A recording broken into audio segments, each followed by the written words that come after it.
Bonjour à tous, petite vidéo de la fin du mois d'avril. Donc j'ai passé la nuit sur le terrain, ce qui a permis de faire un petit peu de plantation hier et de finir ce matin.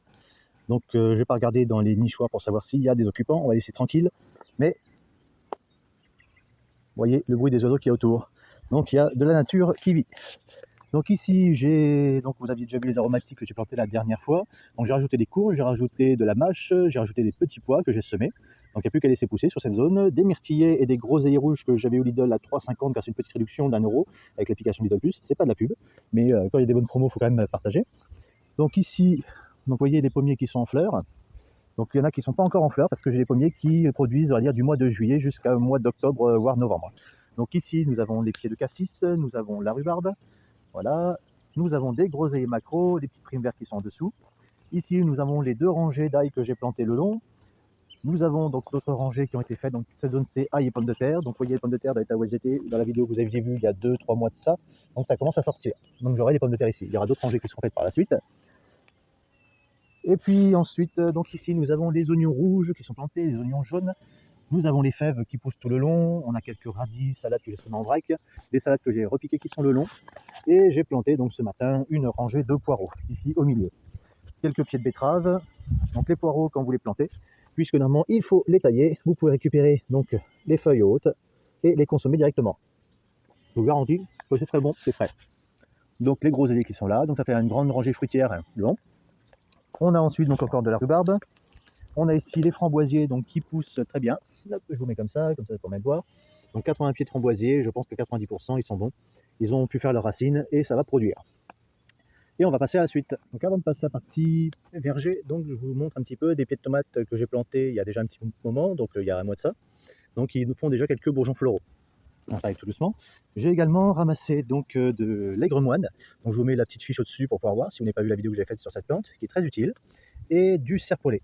Donc voilà, ça va être distribué en Ile-de-France, du côté de Vincennes. Donc j'ai aussi des pieds d'aubépine que je vais donner, et un petit pied pour le cynorrhodo. Donc ça va être distribué. Donc on va passer à la partie verger. Donc ici, il y a un petit poirier que j'ai planté, donc j'ai sorti le tube hier, voilà, j'ai mis pour protéger. Là on est bon, ça va plus de problèmes particuliers. Donc vous voyez les cerisiers, donc cerises de ville qui sont bien chargées, donc une belle récolte à venir. Donc les pommiers qui sortent. Hop, on avance, et cynorrhodon. Donc vous voyez, alors j'en garde quelques-uns sur le terrain, ça me permet de faire ma récolte pour faire mes confitures l'hiver. Donc pour faire le plein de vitamine C, je vous mets là aussi la petite fiche au-dessus. On a un autre poirier que j'ai planté ici. Donc ça c'est des poiriers qui sont en ce moment à 9,90 chez Lidl. Donc c'est des petits fruitiers, vous avez des pommiers, des poiriers, des cerisiers. Et j'ai planté justement là-bas. Donc vous voyez ce pommier là, il n'y a toujours pas les bourgeons, mais il n'y a pas de problème. Voilà, ils sont toujours pas ouverts, mais il n'y a pas de problème, ça va se faire. Donc celui-là par contre il n'y a pas de souci, il est fait. J'ai un cerisier là-bas qui a déjà quelques fleurs, donc là il y aura des cerises. Alors ceux-là c'est des cerises Napoléon. Ici j'ai complété donc un petit cerisier noir. Vous voyez, pareil. Un cognacier. Alors le cognacier ça fait pas des connasses, ça fait des coins. Donc là ça me permet de multiplier un petit peu. J'ai des pruniers qui sont ressemés tout seuls, donc ça ils vont être aussi redistribués à d'autres endroits. Voilà, donc si vous cherchez des fruitiers, pareil, des mirabelliers, hop, je vais vous montrer vite fait les mirabelliers là-bas. Donc autant l'année dernière, il n'y avait pas eu de mirabelle, autant cette année, il y en aura quelques-unes. Vous voyez, on sera quand même un peu mieux servi. Donc là, il y en a un grand, et puis ça, c'est vrai qu'ils sont ressemés de façon sauvage, mais ça donne pour autant des fruits, il n'y a pas de souci.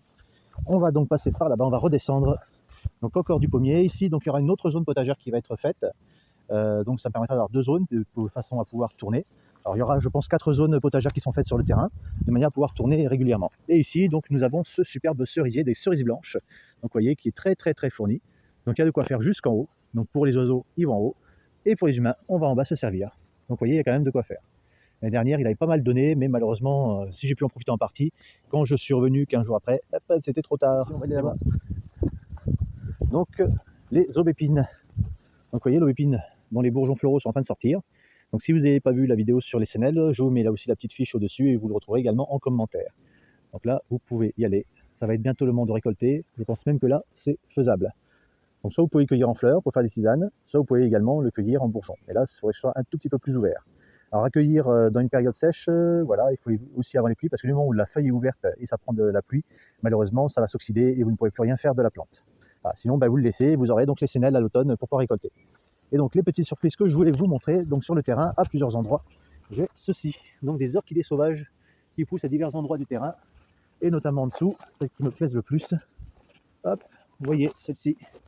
Donc il n'y a pas tardé à sortir. Hop, voilà pour la mise au point. L'autre va être un peu plus jolie. Voilà. Donc là, c'est la zone où il y avait le grand pommier parasol. Donc vous voyez, le pommier parasol, il a pris un petit coup. Et bon, il fallait nettoyer. Voilà. Il est encore en bourgeon fermé. On va faire attendre. C'est l'avantage justement d'avoir des fruitiers un peu partout. Là, j'ai mon petit buisson de mûres. Donc vous voyez, tout n'a pas été ramassé l'an dernier, mais je l'ai ramassé quand même pas mal. Je me faisais petit déjeuner avec. Et puis voilà. Ah, d'autres pommiers. Vous voyez, celui-là, il est déjà... Alors, il n'y a pas encore les fleurs. Hop. Vous voyez, les fleurs ne sont pas encore sorties, il n'y a que les feuilles. Donc c'est... Ah, si, il y en a une petite ici. Vous voyez, là, il y a un petit bourgeon floral juste là. Alors que l'autre, vous voyez, celui qui est là-bas, par contre, lui, il n'y a pas une seule feuille encore sortie. Il y a encore... Les bourgeons sont encore fermés. Donc ça permet d'avoir vraiment, à différentes périodes de l'année, des pommiers. C'est là aussi un truc qu'il faut gérer au niveau de son jardin fruitier, c'est avoir des fruits à différentes périodes. Hop, voilà, ceux-là, ils sont par contre bien ouvertes. Donc ce que je rajouterais justement pour avoir des fruits en période hivernale, alors il y a, ah ça d'ailleurs je ne voulais pas montrer, voilà, donc ce que je voulais vous montrer aussi, c'est ici, donc là j'ai un arbre, vous voyez, qui s'est un peu penché, dont les branches partent en l'air, alors celui-là je vais m'en servir, puisqu'ici j'ai planté un kiwi. Donc vous voyez, j'ai déjà quelques bourgeons floraux qui sont en train de sortir, donc là il est dans une zone ombragée, ce qui permet de le protéger un petit peu du gel, mais les kiwis vont pouvoir se récolter justement des périodes fin d'automne, début d'hiver. Donc là j'ai un petit pied de kiwi qui va pouvoir pousser, alors qu'il est auto-fertile. Et puis justement, comme je disais, le but des plantes que vous faites quand vous faites un verger, c'est de pouvoir avoir des plantes à différentes périodes de l'année. Et ce que je vais mettre aussi, c'est ce qu'on appelle le cul de chien, le néflier. Donc voilà un petit peu comment les choses avancent. Je vous ai fait faire le tour. Et je vous donne rendez-vous donc au mois de mai pour une nouvelle vidéo pour montrer l'état d'avancement de mon terrain et de mon potager. À bientôt!